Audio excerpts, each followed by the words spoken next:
before I did that, I actually was hoping that someone else in our community would start something.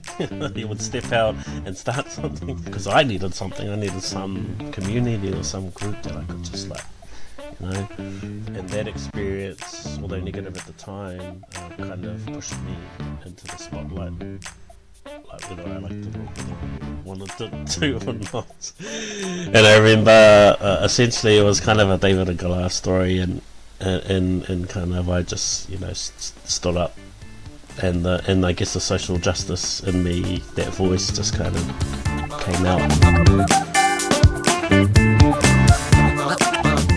Kia ora and welcome to PEP Talk. I'm here with Lee Timutimu. Kia ora, Lee. Kia ora, son. And thanks so much for making the time. We are former classmates at the Academy X Master of Technological Futures, and you're currently on your doctoral journey is it with Te Wananga or Aotearoa? It's with Te Whare Wananga o Awanuiarangi, which is Awesome. based in Whakatane, in my hometown. So. Oh, beautiful. Nice. That's cool. So perhaps for everyone, if you could just introduce yourself. Sure. Ko aikoi. Yeah. Kia ora koutou, ko Lee Timutimu tōku ingoa, he uri tēnei no Ngāti Awa, Ngāti Rangi Tūhoi me Ngāti Parau. Born and raised in Whakatane, as I just mentioned. Currently living in Kirikiriroa, also known as Hamilton, with my wife and 4 children. So I wear many hats, but for those that aren't aware of, I guess, my mahi, basically I'm a Māori, I guess, Māori tech voice, leader and advocate, also a passionate social equity and digital equity advocate, and I'm also a business owner, and I also sort of a number of, I guess, advisory groups and panels, boards and so on and so forth, particularly where a lens from a Māori perspective into digital technology is kind of needed. So yeah, I do heaps of stuff, man, but you know that already. So Yeah, no, that's kia ora, good to be here. Kia ora. Great to have you with us. And it's kind of, you're one of those people that they say if you want something done, get a busy person to do it. Because Yeah, you kind of definitely. got that multiple momentum of heaps of projects on the go. Yes. Yeah. And so what's on your mind at the moment, or what's on your plate at the moment? Yeah, quite a bit going on at the moment. I guess some days I literally have to look at my link tree because that reminds me what I am doing. Although not everything is on the link tree, but I have to go somewhere, right, to just remind myself of all of the things that I do. Also, my LinkedIn profile, Yep. because I'm kind of good with that. I'll update it from time to time. But currently, my day job, 3 days a week, part time at the moment, since October when I took on a day job, which is an employee job, which is something that's quite, well, not new for me, but I've just jumped back into that kind of 9 to 5 day job thing a few months ago with the University of Auckland. Oh, I don't know if there was a slip or what. With the University of Waikato here in Hamilton. Nice. In a role within what they call the open research team, which sits under the library. Te Iho Te Manawataki is the name of the library at Waikato. And the role I'm in is a newly created role, which is Kaihapai Mana Raraunga, which essentially, if translated into English, simply means Māori data steward. And so that's my day job, part-time, 3 days a week.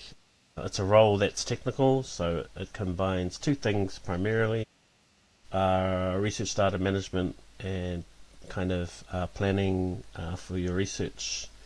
And the second thing is, of course, Māori data sovereignty. So it's kind of combining these 2 very important things into one role, and that's what I do.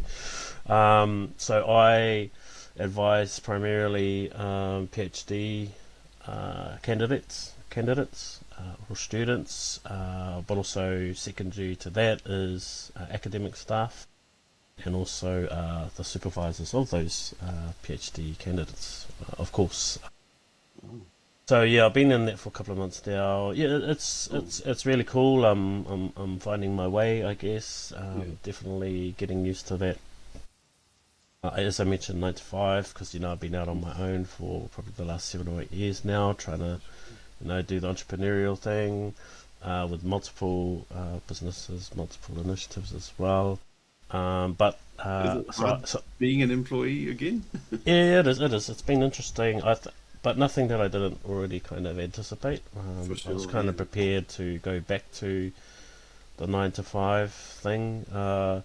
Also, understanding and preparing for working inside of an institution, which is quite new to me. I've never worked inside of a tertiary institution, let alone a university before.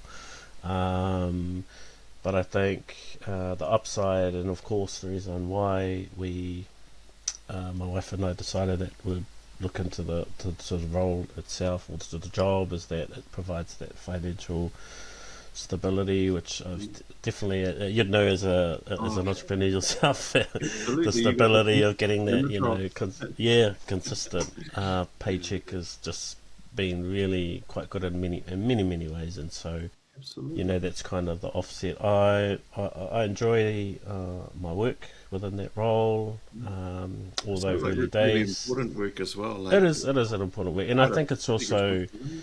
there's a real opportunity for us as a university anyway to create some new, I guess, ways of doing things. I guess particularly within the paradigms of Māori data sovereignty as we know it, Yeah. Indigenous data sovereignty.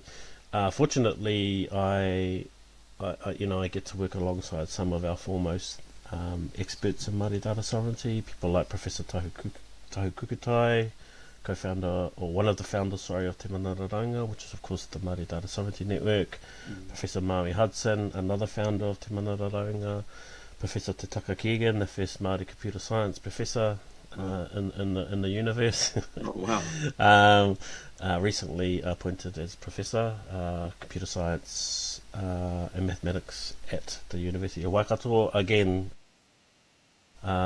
advocate and early, I guess, expert in voice in terms of Māori data sovereignty, but he also currently consults to Te Kahui Raraunga, which of course is I guess the operational kind of they do the things Yeah. Yeah. in partnership with government. Sorry, I'm just talking, man. No, But so that's kind of yeah. my primary Yeah. mahi at the moment, Yeah. is in that day job. But of course, I said I could only commit 3 days a week because I have so much other things that I still need to be contribute to and that I have to get across, right? And so 2 days a week, which is generally Thursday, Fridays, because I work at the university Monday to Wednesday.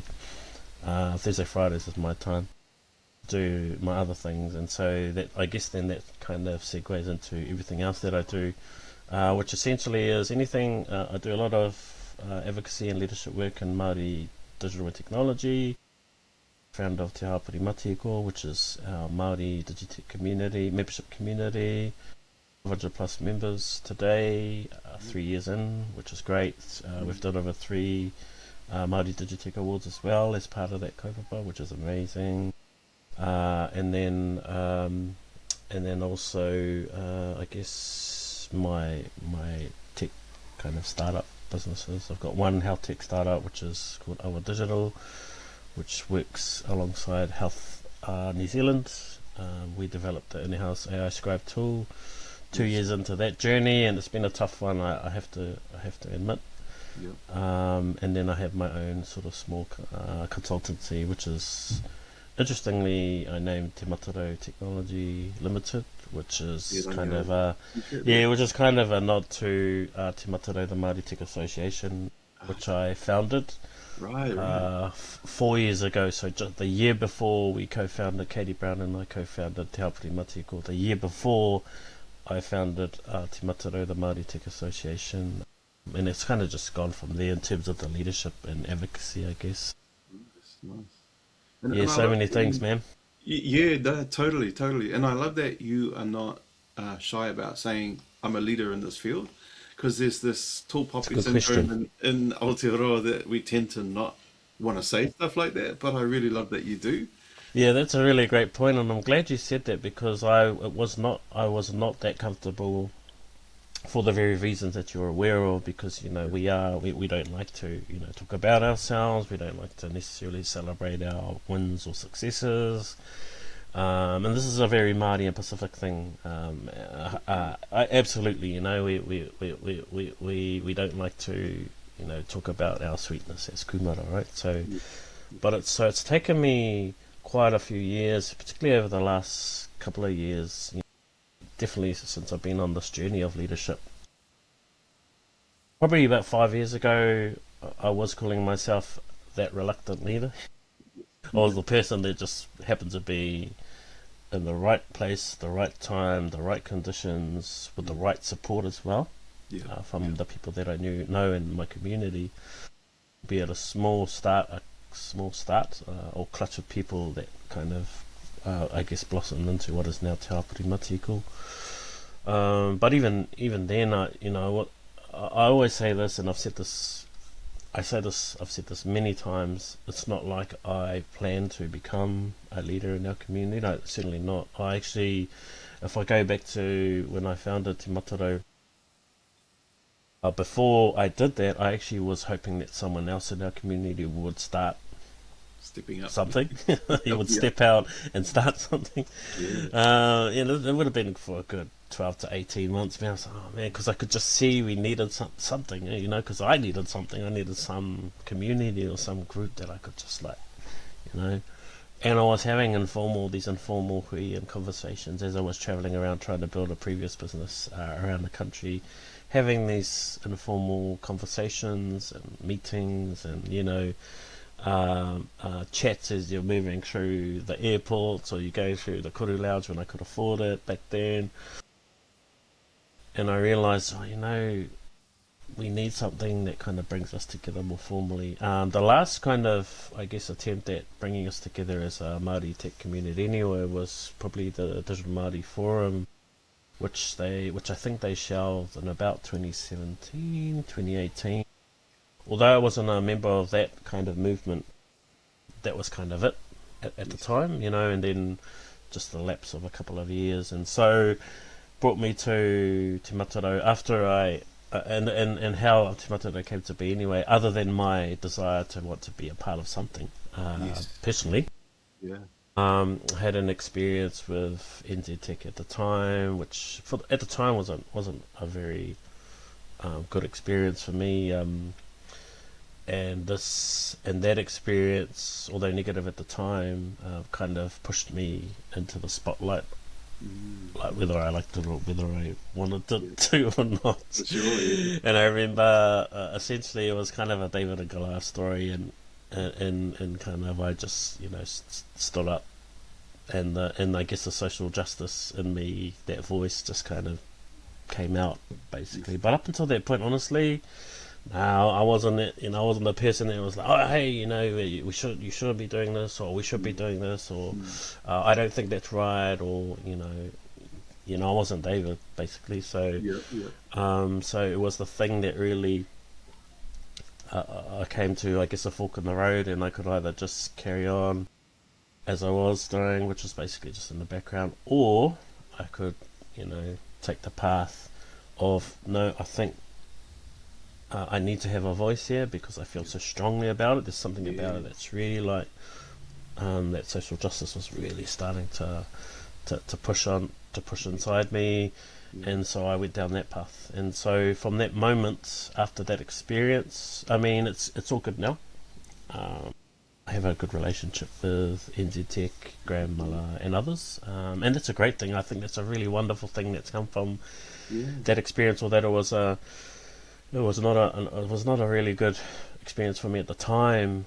As time has gone on, and as we've kind of built this relationship, particularly with NZ Tech and Graham, it's just grown to be a more mutually respectful and reciprocal relationship. And that's amazing, and that plays out now also in terms of the organisations that I'm a part of. So NZ Tech kind of having great respect now for Te Hapori Matihiko. Before that, Te Matarau, really just, and that's awesome. That's a shift. I feel that's like a shift in That's awesome. from where we were, from that. Sometimes it feels like conflict will always be conflict, but sometimes It will always be it can conflict. be real productive and really lead to some Agree. good understanding. Yeah. Yeah, I think that tension is necessary anyway. You know, where you have that, you know, we don't have to always agree. Sometimes we really, really disagree, and that was one of those moments. But from that, you know, at least in the years following that, just able to build the community. Kind of just decided at that moment, if you can imagine me thinking, oh, no, you know, stuff this. Yeah. I'm going to go and do what I was hoping someone else would do, which is essentially start something. And that's Absolutely how Te Matarau was founded. Yeah. And so, in many ways, I have, I guess, to thank for, you Creating know, those conditions. prompting me, creating the condition, creating Oh, the experience, well, not so much creating the experience, but that experience itself. Yes. And then me thinking, nah, you know, I've kind of had it, I need to do something now. And that's how it all started, essentially. Wow. Reluctant leader at the beginning, 100%. Yeah. Because it wasn't something that I was intending to do, let alone planning to do. It just happened, and then it kind of just went from there. Man, that's awesome. Good stuff. Underlying all the many different things on your link tree, is there one kind of sense of purpose that underlies it all? Yeah, this is. I think it really comes back to. It definitely speaks to the why. And you know what? The interesting thing for me is I can't explain the why sometimes. Let me try and explain. Sometimes I feel like these challenges and problems find me through for some reason. Especially in the last few years, because I've managed to, I guess, found or co-found so many different kaupapa and initiatives, not just the communities, but you know, other initiatives that are solving some problem, always for our people and community, always for our people and community. So some might call it ancestral intervention, tupuna intervention, and I believe in that. My mum always used to say to me growing up, you know, single parent family, still 3 siblings, you know, eldest grandson, all that kind of thing. Raised by a very Māori family in a town, Whakatane. But my mum would always say to me, you know, everything happens for a reason. And I can hear it, and I can even hear it now, you know. And she's still with us, which is, and she's still helping me, by the way, in her ways, ways. She would always say that, and I would think, oh, that doesn't mean anything, you know. It's just like, what do you mean, you know? That just like, it's just so stating the obvious. But anyway, so with that kind of the way I was raised, and then later on in life, going through my own challenges and kind of failures, you know, I really appreciate that statement. You know, everything happens for a reason. So I haven't quite figured out what the reason is yet, but I do find that, particularly in the last few years, I don't know if it's just like my mind and heart is more open to seeing these problems. Awesome. I don't know if it's because I'm in a position and and things are in orbit around me that makes me see these things more now. But I'll tell you what, it's kind of like I see a problem or a challenge that's impacting on our people, and I just have to do something. And I've done that quite a bit. I've done that quite a bit, and there's no rhyme or reason to it. But I guess at the heart of it is trying to solve problems that impact, obviously, adversely or negatively on our Māori communities. Essentially, is at the heart of. If you look at everything, that's kind of at the centre of it, right? And it's not I try, you know, I kind of feel bad sometimes because I don't have a plan or strategy. Right, yeah. I shouldn't feel bad, but, you know, and some people do have plans or strategies where they're like, okay, in the next 2 years I'm going to do this, by 5 years I'm going to have this many things, or I'm going to have, you know, created that, and then 10 years time I'm going to be, you know, I honestly don't have something like that. I don't have a roadmap. I try to use, you know, digital tools, and I've done it multiple times where I'm just like plotting out, I'm doing this, that, have a bit of a mirror board, and you know that. But I often just like kind of shift away from it and just be doing the mahi. Right. Yes. Yeah. Yeah. Yeah, man, it's pretty crazy, and I think, but I think that's the underlying kind Yeah. of purpose, And that, and that's just how I'm rolling at the moment. and it seems almost like it's subconscious or unconscious that I it's think so. Yeah, you yeah, got this purpose guiding you, and it's I not think so. necessarily a conscious process where you go, oh, let me match this up against this thing, Yeah, but it's just there. yeah, Yeah. that's a good point. I think to that point, in the last very recently in the last 6 months, and I've posted about this on my LinkedIn most recently, but um, kind of now I'm thinking, well, gosh, 5 years. If I was to look at the last 5 years of my life and what I've managed to contribute to, and the things that I've been able to achieve with no plan, Yes. literally by the seat of my pants and just like winging it essentially. Yeah. Yeah. And then I start thinking, well, I'm 51 now. I have started thinking more about, well, I've got this limited, well, finite, like span. So how much have I got left in me? I figure minimum 15 years, Māori male health stats, all that kind of thing. And then, so what else? What more can I do? Yes. And so with that in mind, I've decided to now have a little bit more of I guess strategy, and my strategy is not really a strategy. I'm starting to think more now about how much more impact can I guess affect within the time that I have left. And so Oh, I'm thinking awesome. about it in terms of time available or lifetime available versus impact achievable.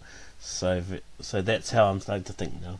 Oh, that's And it's helping me to start. Okay, well, maybe I don't really need to like go off down this little path here. It might, it will certainly create some positive effect, yeah. but maybe I need to focus more on maybe this, because Yes. I need scaling impact is now where I feel Awesome. my best my effort will be best served. Yeah, If that yeah, makes sense. that makes total sense, and it's really we're similar age, and we're both kind of thinking the same thoughts. And our older generation, a lot of people we hang around with are in their 80s, and so their Yes. mortality is a daily thought for them. Mhm. So it becomes a weekly thought for me. Is it's like, oh, shucks. And do you find, are you like looking for people in your network that you're wanting to build them up as leaders?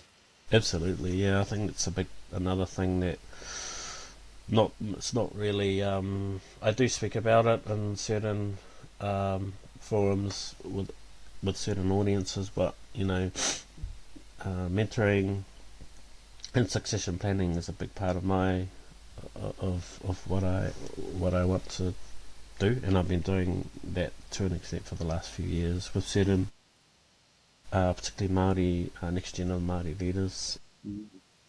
And there's no process, I don't like, Yeah, let's go, yeah, yeah. register your expression of interest. It's just like For I sure. see people, Yes, definitely. and also young people that have reached out or Yeah, reached in, yeah, should I say, to say, hey, can I help you with, it's just like yeah. simple things like that, and that's how I started with my cohort of mentees. I also don't like the word mentor and mentee. It just Yeah, doesn't sit comfortably with me. for So sure. call it whatever you want, but certainly. And so for the last maybe coming on 3 years now, I've blocked out an hour every month with Wow. these few individuals, Oh, awesome. which is a lot of time. It's a lot of Yes, time for in sure. our calendars, right? But it's all good. So, Yeah, yeah. and it's just an opportunity. I don't turn up to those catch-ups to teach anything. I just listen, Yeah. and then I just share my experiences that Mm. maybe I've had some experiences that will provide insight Yeah. to any challenges that they're experiencing. And other than that, it's just really a way to stay connected, and also just to spend time. Yes. So Mm. it's a big thing for me, and How do you scale that though? I've tried to think about that, and you could go down there. And I'm not really. I mean, digital is cool, and you can do, you can create your little masterclass thing, and you can Yeah. like share that with people. But it's Create an actually, AI version of yourself. avatar, AI avatar, and all that stuff, Yeah, But it's just not the same as catching up, definitely. Yeah, together, one to yeah, one, whether it's virtual or in person. It's not the same for me, and certainly probably not even for the young people that I've been supporting in that way. So, yeah, I'm still like, yeah, I'm not sure that's the way. So yeah. maybe the way is just to continue, Yeah. blocking out an hour every No, that's month the here and spirit there behind it. to. Hey. Yeah, yeah, yeah. No, It's not that's quite scalable, but I wouldn't yeah, say it's scaling. But nah, it's all good. yeah. No, that's. I mean, I guess it's a bit like a plant, eh? It's like a seed, Yep. and Yeah, later yeah, on, it scales absolutely. up through that person's life and the impact that they have. Yeah, Yeah, encouraging them as well to kind of do the same with yeah, other younger ones that they may be working with or yeah, see or identify or whatever, and just yeah, trying to pass on pass yeah, that on to the next generation so they can start doing the same thing. And so yeah, it's absolutely a big thing to me, and yeah, that's why I will take time. Doesn't matter where I am, doesn't matter yeah, what I'm doing, who I'm speaking to, what yeah, you yeah, know if particularly young people, any people to be honest, but young people in particular, if they for come up, sure. I'll just gotta make time, It's just Yeah, like no, have a chat, that's get in right. touch, Yeah, send an email, and then just try and stay connected. yeah. That's awesome. And what's your cultural journey been? Because the reason I Mm, ask is that yeah. I've got a friend in the UK and he helps people find their purpose. And I'm like, I'm mostly working with Samoan people or other Indigenous people, and they already mostly start off with a purpose. The people is their purpose. Yeah. And so, like, what's your journey been in respect of? Was there a time when you didn't have a sense of being part of a collective, or? Man, yeah, that's a great question actually, and I, as I've mentioned already, I grew up in a very Māori. Well, I would say is a very Māori whānau in a small town, Whakatane, Eastern Bay of Plenty. If you've been to Whakatane, there's a lot of Māori there, so it's definitely a Māori community. Probably not so much as Rotorua, but it's certainly a lot of Māori in that town in particular. Um, but I was also raised. I feel I was privileged in that I was raised in a very loving and caring family and environment. Sure, our challenges just like any other whānau, but all I've I guess ever known since I was 9. Bearing in mind my dad left our family around about that time, so effectively left the job to mum from that age onwards. I was just very fortunate that mum had a very good whānau. Mm, She was one of 14 siblings, 8 brothers, sorry, 15 siblings. The eldest passed away when he was a baby. mm. So 7 brothers and 7 sisters. Oh, wow. Kind of sizable whānau for that time. Certainly Uh, not a huge yeah, family, but sizable enough. So had some really great role models in my uncles, nice. which I'm very grateful for, and also just again a very loving whānau. We didn't have much in the way of. We were poor, basically. We didn't have a house. We still don't have a house. To this day, Mm, always living in state housing. Mum was probably on the majority of her time raising us. She was on the DPP, on the benefit, but we still managed to get by, as you yeah, do. So I think my cultural journey has been one of always knowing that I was Māori. Grew up, and particularly in those early years, at our marae, mm, in Whakatane, or multiple marae. My grandparents were always active, particularly my grandmother, my maternal grandmother, my mum's mum. She was always active up at up at the pā until she passed. And so it was just normal for me. Te reo, in terms of te reo Māori, my dad is a native speaker. Mm. So I remember in my very young early days, he would try and kind of impart his language knowledge on us. He'd put up wall charts with okay. Well, te reo. He became a teacher by trade anyway, so I guess he was always headed down that route. So, but as a native speaker, he would try and teach us what he could, us three kids. But actually, my grandparents, my mum's parents were native speakers as well. So always had the language around our family, around their house, around our house, and so and even on the street. To be honest, like Whakatane is a pretty Māori town, if I were to put it that way. So, in terms of tikanga, always kind of. Firstly, I am no tikanga expert, and I will say this quite openly and frankly, particularly in certain audiences, certain forums, certain contexts. But I know enough to understand what it is to be Māori, and just some of the more important things around, tikanga itself. But I'm still on my journey, especially in terms of te reo. So my dad actually, before he left the house, he actually sent me off to the bilingual school. It was actually the first bilingual school in New Zealand at the time. Okay. In the early 80s. I went up to a school called Ruatoki Bilingual School in a valley inland from Whakatane, Tūhoi area. I do whakapapa to Tūhoi through my dad.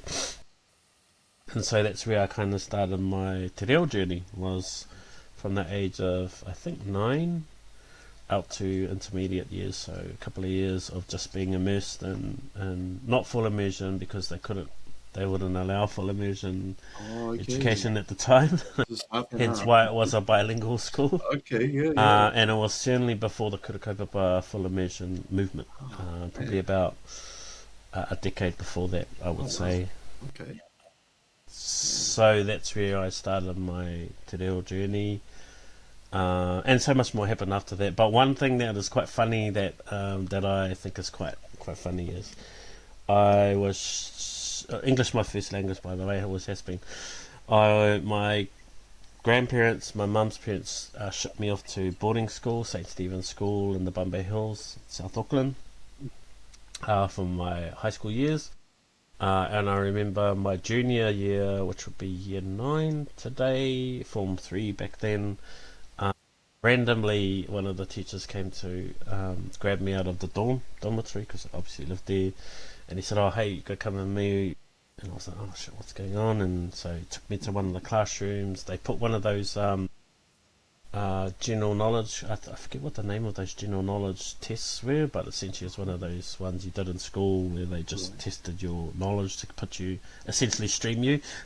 Yeah. You remember that? Yeah.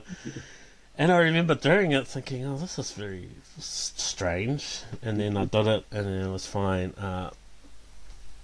Finished it, was all good. And then at the end of that, it was explained to me that the reason why they got me to do that test is because they were worried that I couldn't think in English. They were worried that I couldn't be taught in English, because I came from a Māori school, a bilingual school. So they thought that, with that in mind, they were thinking, oh, maybe he won't be able to to be taught in English. And I thought that was quite funny. I never really I was like, weird. It was random. Kind of a compliment, but like your it was kind of a really compliment, yeah. I ended up leaving that school as ducks in my year, and so it wasn't a problem. And I was academic right throughout high school, achieved top of my year pretty much the entire time. Got all the scholarships as well, which was very helpful for my mum, because she was trying to get me through that boarding school. on the benefit, and so things we all got after there. So I've kind of gone off on a little bit of a tangent, but Good. Te Reo has always been, I guess, a part of my life's journey. When I Mm-hmm. had my two eldest kids, when I was 30, hit 30, had my first child, who's now 21. He's Right. 21 next week. It happened fast, I bet. 21 next week, but at the time, we decided, or at least his mum and I decided that we'd put them through kōrero Oh, awesome. from age basically zero, because Wow. their mum had come through that kind of kura kaupapa system. So, Yeah. Yeah. and at the time I was like, yeah, sweet as mean. So actually, from my early 30s, firstly my two big kids, their first language was Te Reo Māori. Yeah. So for the first 3 years of their lives, maybe the first 3 or 4 years of both their lives, I had to speak only Māori to them, Oh, wow. Okay. which kind of But, brought me back oh, to so my like full language. immersion is not only at school, but when they come home as well. Yeah, Oh yeah. man, Tried I to, didn't yeah, know and that.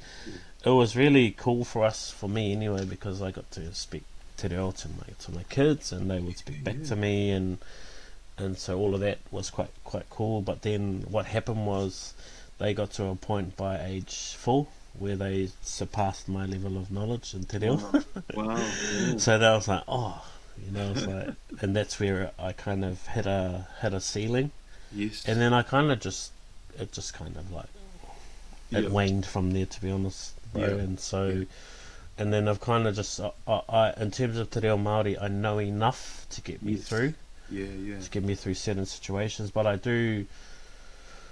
I'm certainly not a fluent in my Sure. language. Sure. Yeah. There is an aspiration, Yeah. certainly, to Yeah. go back to my language and Yeah. to just reconnect and get to a point where I don't have to feel so inferior in certain contexts and certain forums. And that's been a challenge for me for the last 15 years, I think, is where, especially where I've created very Māori environments where perhaps Te Reo Māori full immersion is the kaupapa. Yes. I'm organising all of this, and then I can't actually participate as a fluent speaker. It's very Wow. incredibly frustrating. Yeah. Yeah. So I've had to.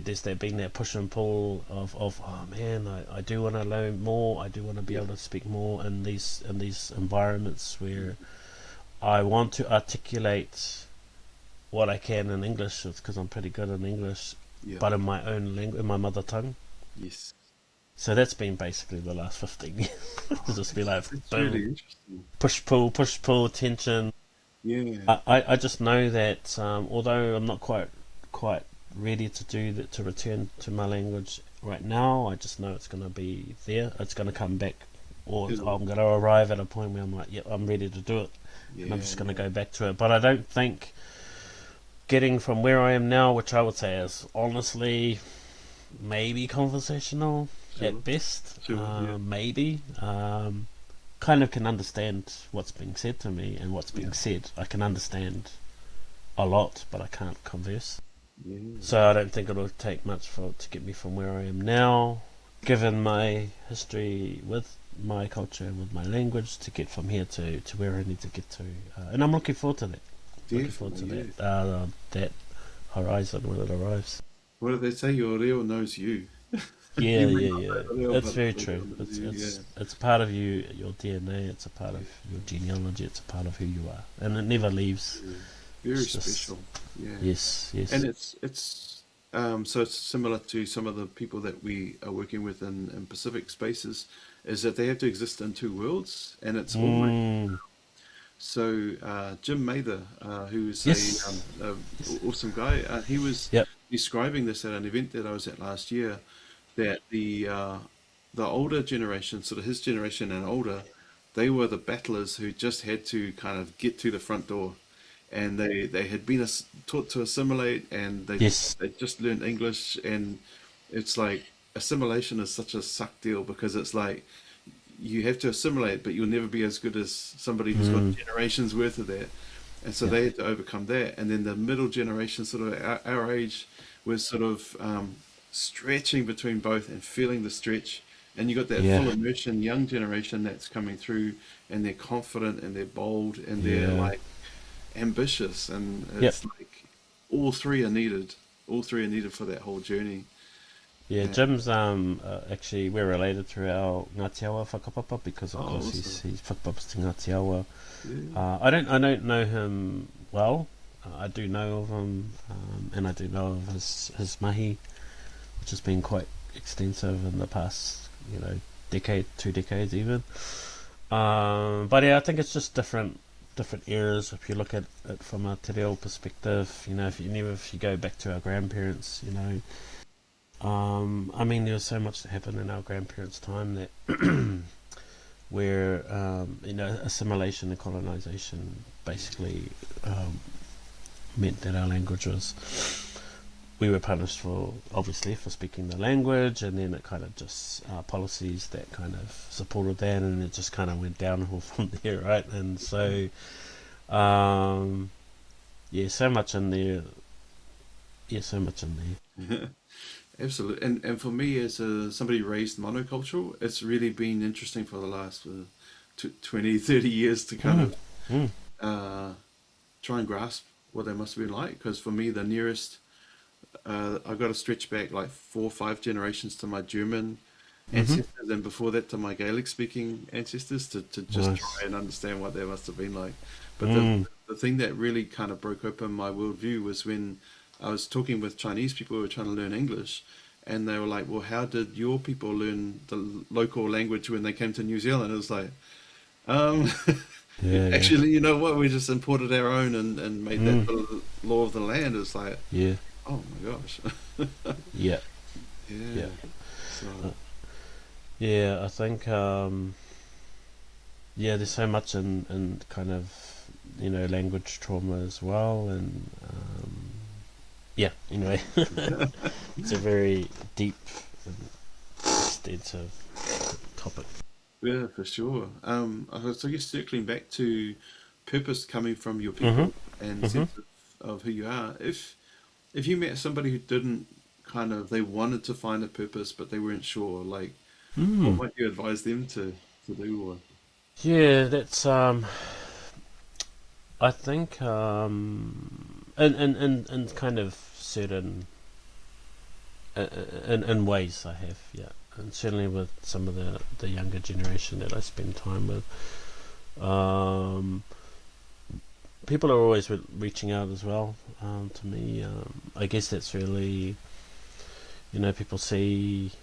I mean, I'm speaking on behalf of that sit outside of my domain, my control, and also outside of my head.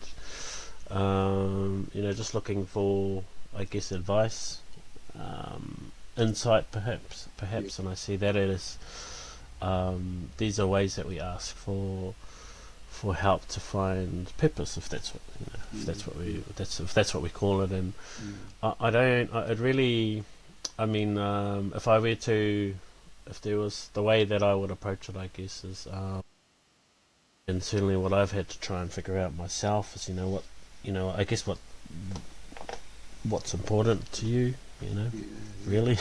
yeah, It's pretty simple. I mean, or what's important to you, you're normally passionate about, yeah, and so therefore it just becomes easier to kind of do the work that's needed to create a solution or community or an initiative or or whatever you wanna, whatever. So I think, and honestly, it took me quite some years to figure out what my purpose was. hmm yeah, Yeah, like, and it's probably it has come to the fore more so in the last 5, 6, 7 years. yeah, Certainly with this mahi that I'm doing now. But I was always unsure of what it was that I purpose was for so long, and there's a lot of, I guess there's a lot of experiences that have okay, that created that or caused that for me, and so. But I think I'm a lot more. Yeah, I'm definitely a lot more solid on why I'm here. And Was if you there a just look at, moment, or was it more of a set I of think moments? that yeah, I think the moment for me, a very pivotal moment, uh, in the more recent past was certainly that experience I had with, you know, NZT. with the big organisation, and Oh, awesome. because remembering at the time, you know, this is the organisation or the body that represents, you know, all of technology, Yes. basically Yeah, yeah. in the country, and Mm. so I remember, you know, if I can just take you back to that time, or take us back to that time, I remember it being quite harrowing. I was quite fearful. I was quite intimidated. I felt like, oh, you know, I can't like push against this mainstream body because it could like affect me detrimentally in terms of my business at the time, in terms of me personally, you know, because these are big people. Yeah. This is the Goliath, you know, and I'm just Right, yeah. some dude that's like is annoyed and frustrated Yeah. at what's happening. So honestly, I think there was quite a pivotal moment for me in the more recent past where like I described, I just decided, you know what, you know, stuff it. I'm gonna just go. I'm just gonna do it. I'm just gonna like, you know, stand up, and I'm gonna be a voice. I don't know who's gonna come with me. Yeah, yeah. Actually, that's not quite accurate. What I did was I actually did send out an email, you know, before I made that I'm gonna fight back kind of moment decision. I sent a bit of a group email out to all of the people that I knew up to that point anyway that were Māori that worked in tech, um, and there was a few. There was about 30 or 40 people, Mhm. just to validate my thinking. You know, I was thinking, oh well, you know, you know, this has happened. Yeah, yeah. Man, I'm It's feeling me. like Same thing. yeah, I don't know if I should, you know, Mm. do you agree with my perspective, my position on Yeah, this? yeah. And also, I'm thinking, man, I just gotta, you know, push back. Yeah, yeah. Um, that really helped me a lot because, you know, emphatically and resounding response was, "You are right for Yes. believing what you Awesome. thinking and believing Yeah, what you yeah. do and how and why, and you should go, and we're here for you." You know, Right. honestly, that made such a massive difference. And these are the things that aren't put up on public forums, you know, or you don't tell people about all the time. But that's definitely Yeah. that was my experience, and so with that support, which really helped me so much, because again, it was very mentally harrowing for me that Yes. week. I remember, yeah, and it was really playing on my mind and my heart and whatnot. So yeah, that support that I got from my wee little community of supporters was immense, to be honest, Yes. because it was the thing that helped me to push through it and push forward, and eventually, you know, stand up. And then that's once that had kind of played out, quickly moved to, oh well, it's time to set up this community. Yeah. Go back to this email group of I guess you would call them founding supporters, initial Yep. supporters, whatever you want to call Yep. it. So hey, I'm thinking, you know what, I'm going to create something. Yep. Would you join in? Would you jump on this new waka that I'm about to create? Resounding, yep. That's cool. Let us know. Yeah, let's go. Let's do it. So that's how it started. And I Really think that kind of set. I wasn't crystal clear on the purpose then, but I yeah, knew I had to do something to create community for our yeah, community so that we yeah. could come together and we could just, you know, go together from there. So I guess that was the beginning of what is now I know is my role as a leader Yeah. and an advocate for our Māori digital community, and I'm a lot more comfortable with calling myself a leader now. So Yeah, cool. yeah, Well, yeah, especially you got those people saying, yes, what you are thinking and acting on is what we're also experiencing and wanting to do, want somebody to do something about it. That's awesome. It's really interesting also absolutely, that it's a negative experience that gave yeah, birth to this because there's yeah, so much research about how good purpose is for us, but it feels like person and person again that I've talked to is like actually from this really bad thing came this yeah. strong sense of what we need to do. Yeah, yeah. From adversity and from challenge, Yeah, you know, sprouts this new, you know, positive yeah, solution, and this new kaupapa you know. Totally, So totally, yeah, yeah, yeah. yeah, So if somebody's listening or watching today and they may have an inkling of what their purpose is, but they're not quite sure what maybe they need to do next, what would your advice be to them? yeah. I think yeah, I think it would be reach out to people that you know and trust, and if they kind of align with, I guess, the areas that you work in, the spaces that you roll, maybe even align with the interests that you have, even though you're still trying to figure out what their purpose is. I would say that's the first thing, because there's nothing quite like speaking to someone that has lived experience, um, that has been through the battles, but also has seen the wins and the successes as well. It's much the same as entrepreneurship. You can't. You know this better than anyone. You can't learn everything from a book or from an online forum. You actually have to speak to people that have been through the been through the process, and have had wins and successes, and have had massive failures but also massive success as well. And so I would say, and that's what I would do, Yeah, nice. and I maintain always that I will forever be a student in Mm, life. yeah. I will never know everything, and I'm comfortable with that.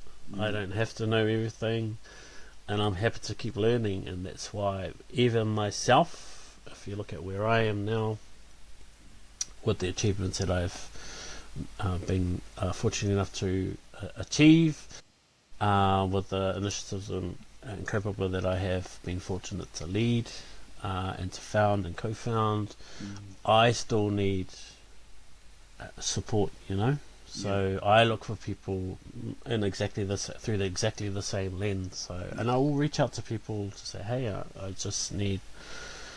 Can we catch up? I've just totally. not thinking. I'm thinking about something, and I Yeah, think that yeah. you might be able to help me. Kind of just tease out what it actually is. Nice. So there is so much value in reaching out to people Yeah. that you know and trust, that you can just have a good, honest, frank, and open conversation about Mm, anything really. But if it's purpose, man, and it's alright. And the other thing is, especially for the young ones, it's okay to not figure it out. yes, it It's doesn't happen okay. overnight, eh? Nah, man, it's like, Yeah. you don't have to put pressure on yourself to kind of Mm, solve it, mm, or to yes. land on this thing. Okay, this is what I'm here for, Yeah, or this is my purpose. yeah, It's okay. Like you might go for a few years, or like myself, it took me. Honestly, I probably didn't figure things out really until my early mid 40s. If okay, I'm honest, yeah, okay, I yeah, didn't figure things out, yeah, and I still haven't figured everything out, no, for sure, yeah, but got to a point where I was comfortable with, okay, this is what I should be doing, yeah, awesome, awesome, and So it takes yeah, time. So for some, it's a quicker process, but I would just say that, don't put so much pressure on yourself that if you don't land on that purpose, then it's okay. for sure, Just really, keep talking to people that you know and trust, and perhaps even love, yeah, cool. because it's those people that are going to help you, yeah, Oh, figure it out. awesome, man. And so I guess the final question is like, does having that strong sense of purpose now, does that give you power? Like, does that help empower what you do? Absolutely, it does. Yeah. It also, what also happens is, and this started happening kind of soon after I founded Te Matarau, but people start looking at you, right? Yes. And I spoke to this in my masters in particular, as you'd remember, Mm, where I felt like, and this is kind of speaking to the more challenging side of leadership, yeah. certainly from my experience anyway. But when you're pushed into the spotlight, whether you wanted to or not, people start reaching out to you, because they want you to help them with this thing, and they see that you've managed to stand up this community. So, wow, you must know the answer to everything. Well, that's not the case, but it became very overwhelming for me. It really, literally felt like everything. Roads lead to Lee. Yeah, basically, it really did feel like that. I felt like that in my gare, and it was just like, it just became so much, so burnt out a couple of times during those early days, anyways. And so I think, that's all part of, I guess, stepping forward. Yeah. Not stepping up, but stepping forward is, these are some of the challenges that we take on.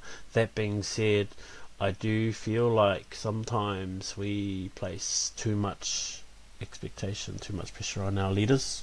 Yes. Our Māori Pacific leaders. Yep. Yeah, we only need to look at, some of our leaders that are no longer here because over-committed, oversubscribed, not asking for help or support, kind of internalizing a lot of that pressure, a lot of that responsibility, and a lot of the stress and anxiety that comes with that responsibility, which then affects the person and the leader, and then, next minute that person is not with us any longer. And there's been a number of different examples of our leaders in particular that are no longer with us. So I do feel like there is a responsibility, I feel, on our communities to better support our leaders, our leadership, and not to place so much burden and expectation. I know this is a hard thing really to do when you're in it, but even if we're just conscious of, hey, these people have lives as well. They have families. They have bills to pay. They have, and this is, I guess, is true for myself as well. We're not saying that, no. We're just saying that be mindful of that. That's right. And it can be as simple as it's a reciprocal relationship, right? It's as simple as, thank you.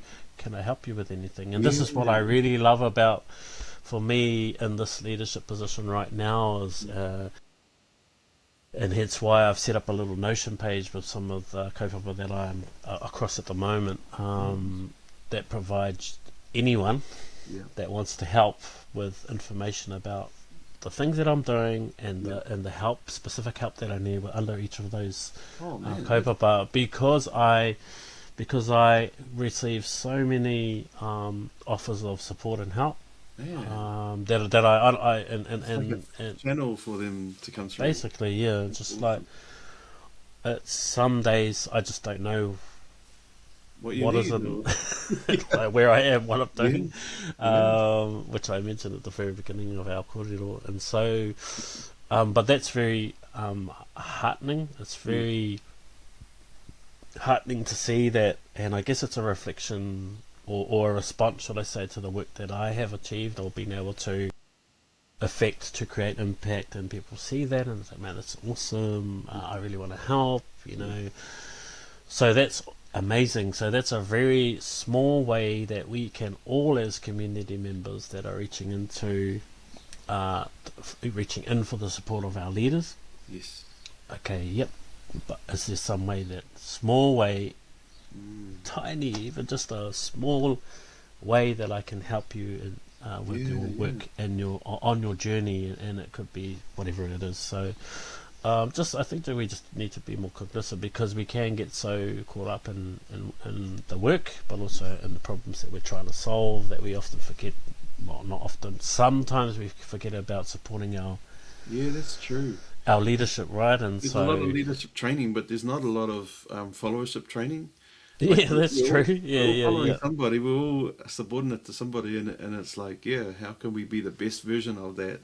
Because ultimately, if we're supporting each other, first and foremost, that's a good thing. But if we're supporting the people that are leading the work on behalf of a community, then it has to it can only be a good thing, right? And then we are also, and through that process, removing some of that stress, burden, and anxiety, which all leaders face. So I'm a lot more comfortable today at calling myself a leader, but I've had to go through a process myself, internally, personally, and internally, to be comfortable enough to arrive to where I am today, and being comfortable in saying that.